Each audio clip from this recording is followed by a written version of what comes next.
Good morning, Mets fans, and welcome to a Monday edition of Driving with Mr. Met. I am Mr. Met, and it's been a while, hasn't it? Today is Monday, November the 25th. I forgot that I was going to do that, especially since there's been so much time in between videos of late, but it is Thanksgiving week, and as Mets fans, we have some things to be thankful for. The last couple of weeks I've been on the road a lot. I was in like 9 states over the last 5 weeks, so it's been a very busy month plus for me. But I've been able to sort of reflect back on the 2019 season quite a bit, and there was a lot to be thankful for. I mean, we've had the individual awards for Alonso and DeGrom. A pretty great finish to the season, some terrific contributions across the board from players, and of course the abysmal bullpen that ruined it all for us. But on today's show, I'm going to talk about 2 particular topics related to 2020. One is the future of Zack Wheeler, and the other is some rumors over the weekend about the Mets being interested in a trade with the Pittsburgh Pirates for all-star outfielder Starling Marte. I'm going to talk about those 2 things on today's show. I started with the Thanksgiving stuff, and I didn't want to do that until Wednesday, but I started it today, and I guess that was like a preview of things to come for later in the week. But as I said, today I want to talk about 2 particular things. One is Zack Wheeler, the other is Starling Marte. So let's start with Wheeler. Over the last 2 weeks or so, the Atlanta Braves have been the most active team on the player market, and particularly the free agent market. They've signed 2 quality relievers. Yesterday, they signed Travis d'Arnaud to a $16 million 2-year contract, which seems high to me, but good for Travis that he gets another deal. My friends and I were joking about it yesterday that d'Arnaud will miss like 140 games, but he will not miss a single one against the Mets, against whom he will bat like .490 on the season. But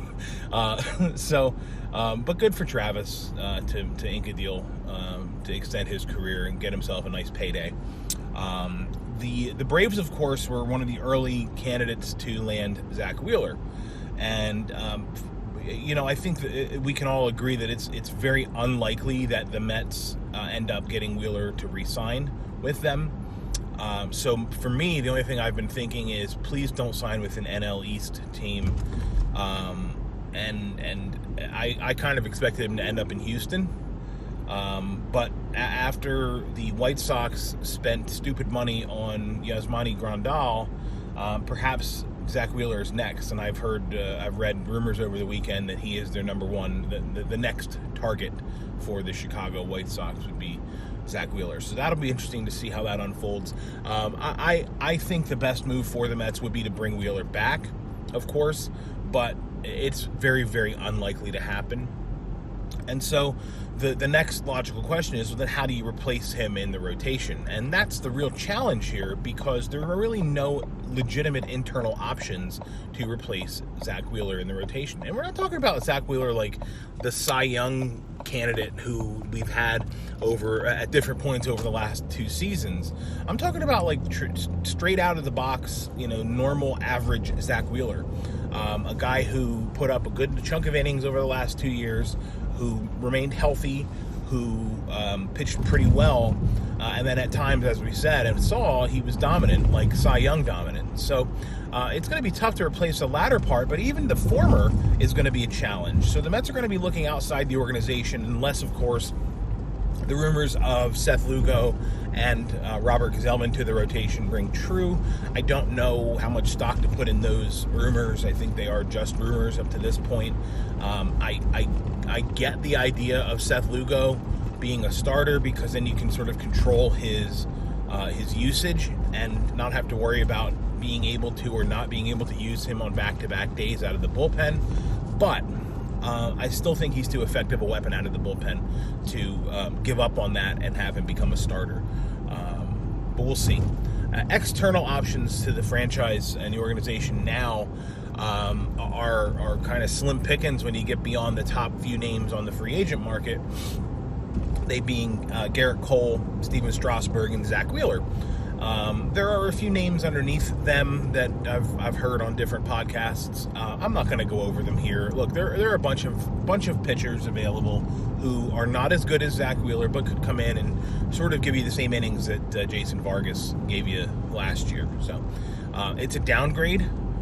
Even if you look at Stroman as a replacement for Wheeler, it's probably still a downgrade. Stroman was just a tick below where Wheeler was and has been. So that'll be interesting to watch unfold. But the bottom line is I expect Zack Wheeler to be playing for another team. And I think at this point I'm going to stick with I'm going to cross my fingers and hope, rather, that it's not an NL East team and we don't have to see him a couple times a year and be reminded of what a good pitcher he can be when he's on.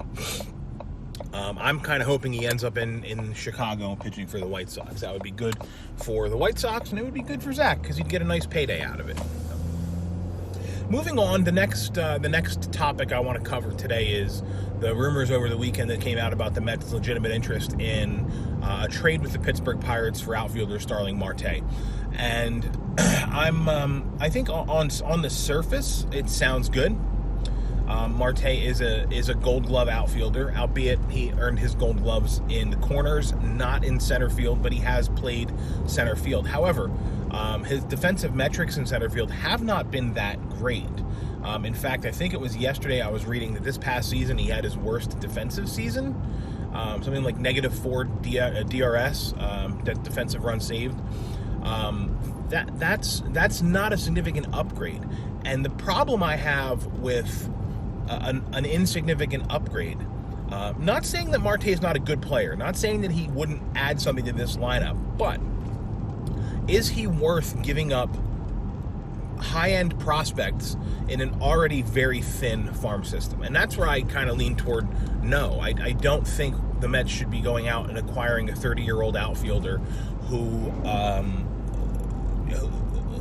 isn't that great defensively. He's a good defender. He's a good center fielder. But honestly, I think the Mets can live with Brandon Nimmo in center field. I really do.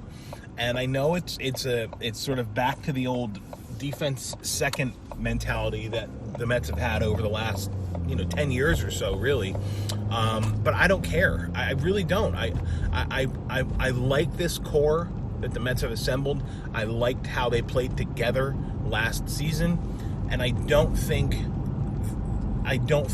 having not having a quote legitimate center fielder is going to be that huge of a difference maker, especially when the option right now is Starling Marte minus a bunch of prospects. I just don't think Marte introduces that much or presents that much of an upgrade over Brandon Nimmo in center field.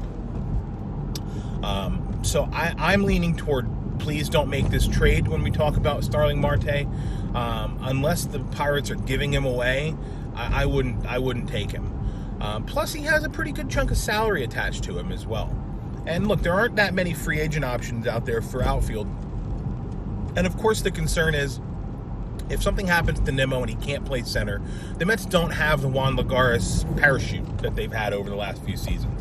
So then what do the Mets do at that point? Well, then you're sort of forced to slot Conforto over into center field, who we all know is capable of playing the position, but certainly isn't a good center fielder.